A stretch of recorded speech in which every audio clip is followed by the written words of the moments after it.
মৰমৰ ছাত্ৰ-ছাত্ৰীসকল তোমালোকৰ সৈতে আজি আলোচনা কৰিবলৈ ওলাইছো কিছুমান মোষ্ট ইম্পৰ্টেণ্ট 100% কমন ইয়াৰ পৰাই আহিব তোমালোকে এইবিলাক মই জাষ্ট কুৱেশ্যন বিলাক দিছো তোমালোকে এনসাৰ বিলাক কৰিবা নিশ্চয় তোমালোকে এক বছৰ এছএছ ফাৰ্ষ্ট ইয়াৰত পঢ়িলা নিশ্চয় এনসাৰ বিলাক তোমালোকে পাৰিবা মানে কুৱেশ্যন বিলাক তোমালোকক দি আছো তোমালোকে মনোযোগেৰে চাবা আৰু লগতে মোৰ ষ্টাডি উইথ জেম চেনেলটো সাবস্ক্ৰাইব কৰি দিবা আৰু লগতে তোমালোকৰ সৈতে এটা ভাল এটা সুখবৰ দিব ওলাইছো তোমালোকক অতি সোনকালে আজিৰে পৰাই তোমালোকৰ মেম এটা জয়েন হ'ব আমাৰ ষ্টাডি উইথ জেম চেনেলটোলৈ আমি তেখেতক মাতিছো তেখেতে বহুত ভাল টিচাৰ তেখেতৰ মানে বহুত এক্সপিৰিয়েন্সও আছে 5 বছৰ মান তেখেতে টিচিং এক্সপিৰিয়েন্স আছে আৰু তেখেতে ভাল হয় বহুত ভালো ষ্টুডেন্ট আছিল তেখেতে এমএ কৰিছে বিএড কৰিছে এমএ ডাবল তোমালোকে আজি তেখেতৰ সৈতে ক্লাছটো কৰিবা বুলি মই ভাবিছো মেম এতিয়া আহিব তোমালোকক এইটো ক্লাছ কৰাব মেম আহক আপোনাক মানে ষ্টুডেন্টে আপোনালোকৰ সৈতে কথা পাতিব ঠিক আছে মেম এতিয়া আপুনি ক্লাছটো কৰি দিয়ক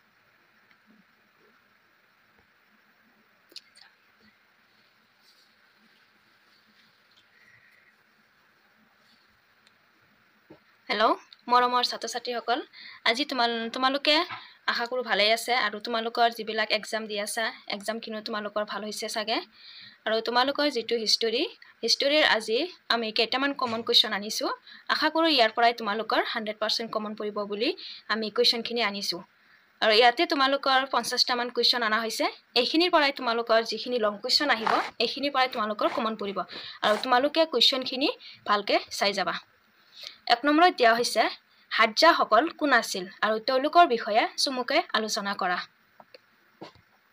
তাৰ পিছত 2 নম্বৰত দিয়া হৈছে প্ৰাচীন মন্দিৰবোৰ কিয় দেখিবলৈ প্ৰায় ঘৰৰ দৰে আছিল 3 নম্বৰত আছে কোৰানৰ বিষয়ে এটি চমুটুকা লিখা 4 নম্বৰত বিজ্ঞান আৰু দৰ্শনৰ ক্ষেত্ৰখনলৈ আৰবসকলৰ অৱদানৰ বিষয়ে লিখা 5 নম্বৰ সংস্কাৰ আন্দোলনত মাৰ্টিন লুথাৰৰ ভূমিকা কি আছিল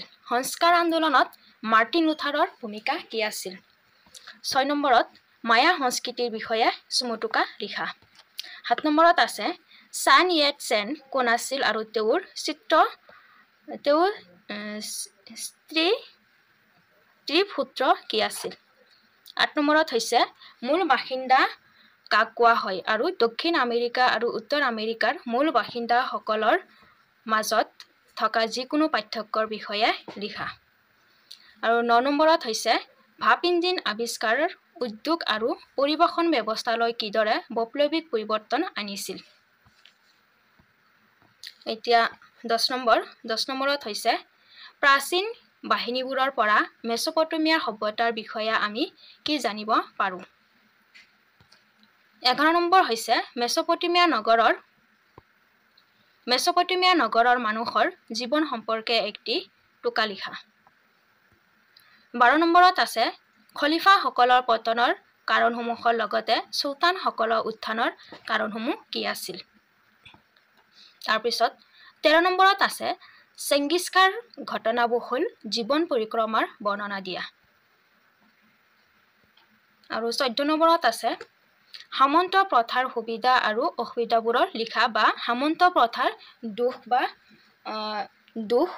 বা সুবিধাবোৰ লিখা তাৰ পিছত 15 নম্বৰত আছে দক্ষিণ আমেৰিকাৰ আৱিষ্কাৰে ইউৰোপীয় ঔপনিৱেশিক উন্নতিক কিদৰে পথ প্ৰদৰ্শন কৰিছিল 16 নম্বৰত হৈছে জাপানত মেইজি সকলৰ পুনৰুত্থানৰ বিষয়ে এটি টুকা লিখা 17 নম্বৰত আছে চীন দেশত নতুন গণতন্ত্ৰ প্ৰতিষ্ঠাৰ কাৰণ আৰু তাৎপৰ্য বৰ্ণনা কৰা 18 নম্বৰত হৈছে আদি মানুহৰ খাদ্যৰ সংগ্ৰহৰ উপায়বোৰ কি আছিল চমুকে লিখা অৰ্থাৎ আদি মানুহে কেনেদৰে তেওঁলোকে খাদ্য সংগ্ৰহ কৰিছিল তাৰ উপায়বোৰৰ বিষয়ে চমুকে লিখিব দিছে আৰু 19 নম্বৰত হৈছে কৃষক আৰু সাৰ্ফৰ মাজৰ পাৰ্থক্যবোৰ লিখা 20 নম্বৰত হৈছে মানৱতাবাদী চিন্তাধাৰাৰ প্ৰতিফলন কি কি ক্ষেত্ৰত প্ৰতিফলিত হৈছিল ব্যাখ্যা কৰা।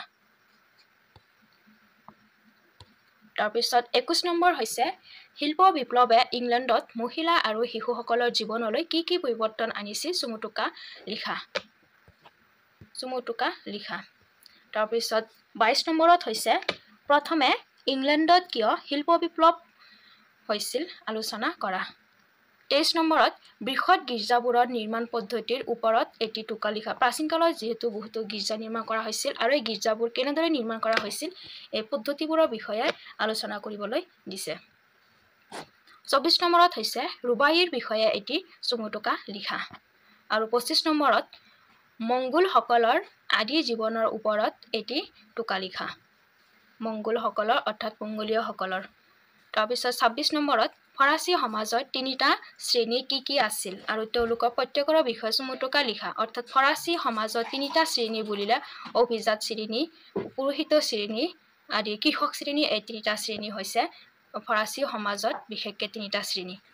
27 নম্বৰত হৈছে ইউৰোপীয়সকলে নতুন ঠাই সন্ধান কৰাৰ কাৰণবোৰ ব্যাখ্যা কৰা আৰু 28 নম্বৰত খাল আৰু ৰেল পৰিবহণৰ সুবিধাবোৰ কি কি আছিল। প্ৰাচীন যুগত যেহেতু বহুতো খাল নিৰ্মাণ কৰা হৈছিল আৰু ৰেল ব্যৱস্থা পৰিবহণ হৈছে, ইয়াৰ সুবিধাসমূহ কি কি আছিল। 29 নম্বৰত মেইজিৰ পুনৰ উত্থানৰ পূৰ্বৰ কি কি ঘটনাৰ বাবে ক্ষিপ্ৰগতিত জাপানৰ আধুনিকৰণ সম্ভৱ হৈছিল তাৰ বিষয়ে আলোচনা কৰিব দিছে। তাৰপিছত 23 নম্বৰত হৈছে চীনৰ নৱ গণতান্ত্ৰিক চৰকাৰে আৰম্ভ কৰা সাংস্কৃতিক মহাবিপ্লৱৰ কাৰণ আৰু ফলাফলবোৰৰ বিষয়ে ব্যাখ্যা কৰিব দিছে। চীনৰ যেহেতু নতুনকৈ গণতান্ত্ৰিক চৰকাৰ গ্ৰহণ হৈছিল আৰু তাৰ ফলত বিপ্লৱত কি কি পৰিৱৰ্তন ঘটিছিল আৰু সংস্কাৰত সেইটো বিষয়ে আলোচনা কৰিবলৈ দিছে। 31 নম্বৰত হৈছে নতুন প্ৰযুক্তিয়ে কৃষি ক্ষেত্ৰলৈ কেনেধৰণৰ পৰিৱৰ্তন আনিছিল আলোচনা কৰা। কৃষি প্ৰযুক্তিবিদ্যাত যিটো নতুন অৰ্থাৎ নৱ পৰিৱৰ্তন ঘটিছিল তাত কি কি ব্যৱস্থা পৰিৱৰ্তন হৈছিল সেইটো বিষয়ে আলোচনা কৰিবলৈ গৈছে। তাৰপিছত 32 নম্বৰ হৈছে বিজ্ঞান আৰু দৰ্শনৰ ক্ষেত্ৰখনলৈ আৰবসকলৰ অৱদানৰ বিষয়ে আলোচনা কৰা। 33 আজটেক সভ্যতাৰ বিষয়ে এটি টোকা লিখা। 34 নম্বৰ কুৱেশ্যন ইংলেণ্ডত শিল্প বিপ্লৱৰ কয়লা আৰু লোৰ বৰংগনিৰ বিষয়ে এটি টোকা লিখা। তাৰপিছত 35 হৈছে চান য়েন চেনৰ কোন আছিল আৰু তেওঁৰ তিনিটা নীতি। 36 নম্বৰত আছে ইউৰোপ আৰু এছিয়াত ধৰ্মযুদ্ধৰ প্ৰভাৱ কেনেদৰে পৰিছিল আলোচনা কৰা। ইউৰোপ আৰু এছিয়াত ধৰ্মযুদ্ধৰ প্ৰভাৱ কেনেদৰে পৰিছিল আলোচনা কৰা। 37ত আদিম মানৱ সঁজুলিসমূহৰ বিষয়ে এটি টোকা লিখা। তাৰপিছত 38 নম্বৰত হৈছে ৰোমান সাম্ৰাজ্যৰ শ্ৰেণী বিভাজনৰ বিষয়ে আলোচনা কৰা আৰু 39 নম্বৰত হৈছে মধ্যযুগৰ মতবিলাকৰ কাম কাজ আলোচনা কৰা। 40 নম্বৰ কুৱেশ্যন হৈছে শিল্পী বিপ্লৱে ব্ৰিটিছ মহিলাসকলৰ জীৱন কেনেদৰে প্ৰভাৱিত কৰিছিল। 41 সপ্তম শতিকাৰ প্ৰথম ভাগত বেদুইনসকলৰ জীৱন প্ৰণালীৰ সম্পৰ্কে আলোচনা কৰা। তাৰপিছত 42 নম্বৰ হৈছে ইউৰোপীয় লোকসকলৰ সাগৰীয় অভিযানৰ বিষয়ে আলোচনা কৰা। ইউৰোপীয় লোকসকলৰ সাগৰীয় ইউৰোপৰ বিষয়ে আলোচনা কৰা।